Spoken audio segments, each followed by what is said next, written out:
I'd say it's a road movie, or it's a horror film. A lot of killing goes on. It's a very emotional ride. It's a very primitive ride. It's like a rabbit chase through Texas. And what happens to the characters is unbelievably dramatic. It's a crime story. The Mexican brown dope. In some ways, it's a Western because of the terrain and the setting. In some ways, it feels a little bit like a noir. There's a good deal of humor in it, so you could call it a comedy. You know how many people I know in El Paso, Texas? That's how many. It's a very powerful story about violence, where any option can be taken. Where are you going? I don't know. I'd say it's a horror comedy chase. Who are these people? I think it's a Coen Brothers film. Call it. They're their own genre.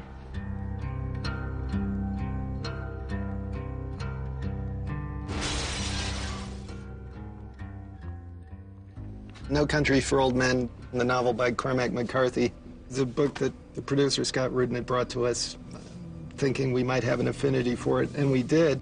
At a basic level, liking it as a book and thinking that maybe we could do something with it. It was begging to be made into a movie.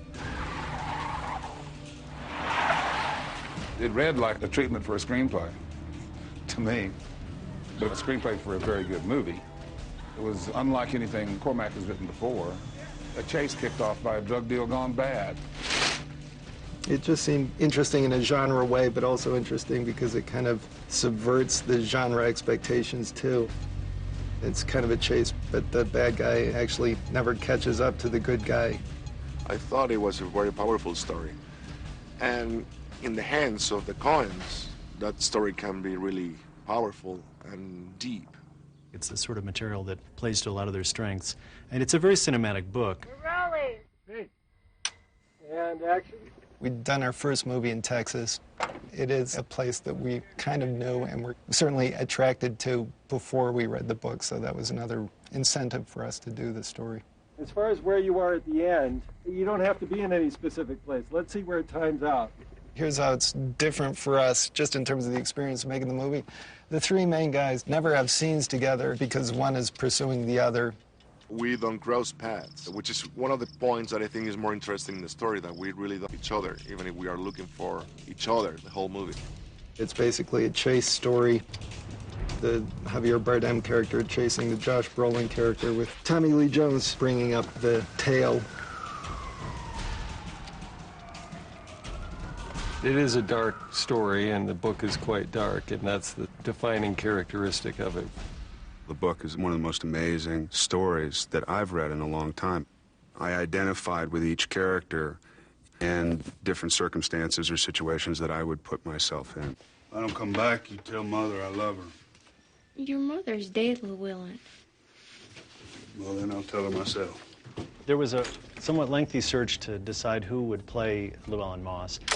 You need someone who seems ruggedly competent in a way, the real person who understands the country and really seems like they're from the country. We thought it'd be really easy because in our minds it's kind of the regular guy, and we thought, well, you know, we just need a good, clean kid. It turns out it's not that easy to embody that without either being dull or being not of the region, which is a bad thing because... Not convincing as a cowboy, in a way.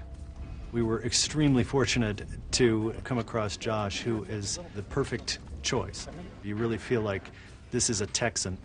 He wore the cowboy hat before he showed up for this part. I mean, he really just kind of fit in really naturally. Reset to go again, please. I grew up working hard on a ranch, and I know these guys really, really well. Moss is just a compilation of a lot of guys that I grew up with. Ready? All these guys would do exactly the same thing given this circumstance. Action!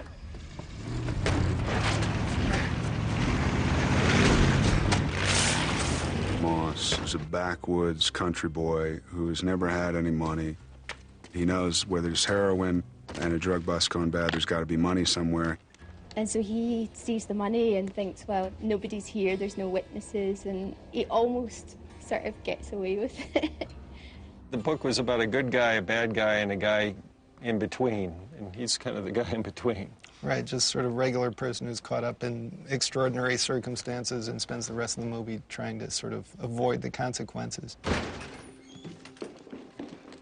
Moss is going through 2 tours in Vietnam, so he can take care of himself, absolutely. When you experience this character, Sugar, who's basically the devil incarnate, you think there's no way this guy's gonna make it. You know Anton Chigurh by sight? Yes, sir. I know him every which way. Just how dangerous is he? Compared to what? The bubonic plague? He's described in the book as someone without a sense of humor. But beyond that, he's not described very extensively. We needed an actor who would be able to flesh it out in a substantial way without giving away too much. Hence, Javier Bardem. I'm looking for Llewellyn Moss. Well, I'd say he's at work. Do you want to leave a message? Where does he work? I can't say. Where does he work? As an actor, I always try to find the character circumstances. Here with the Coen, we realized that we don't need to know everything about Anton Chigurh because that's his power. You cannot really understand him completely. He doesn't need to be explained. He is supposed to be sort of unplaceable ethnically, nationally. He's the one character who's not a local, not a West Texas person. So Javier sort of fit the bill in that regard. He's clearly, it is mysterious where he's from, but it's not West Texas. It's been really wonderful to watch Javier because those of us on the crew, I think, didn't quite know what to expect. And it's such a fantastic, enigmatic character that he's created. Call it. Anton Chigurh only believes in one thing, which is fate. I need to know what I stand to win. Everything. How's that? You stand to win everything. Call it. And he uses this coin toss in order to show the other people that their life and death belongs to destiny itself.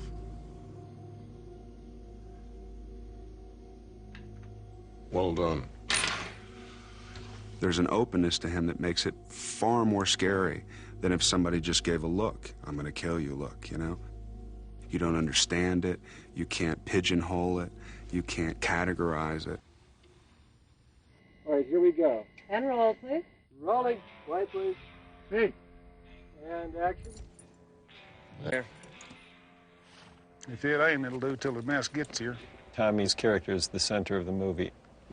Sheriff Bell's a very decent kind of guy. Salt of the earth, yet very capable sheriff. And the part requires the kind of subtlety that only a really, really great actor can bring to it. Somebody unloaded on that thing with a shotgun. I suppose I have played several Texas law enforcement officers, and actors live in constant fear of being typecast. But the attraction of working with Cormac McCarthy's material was overwhelming.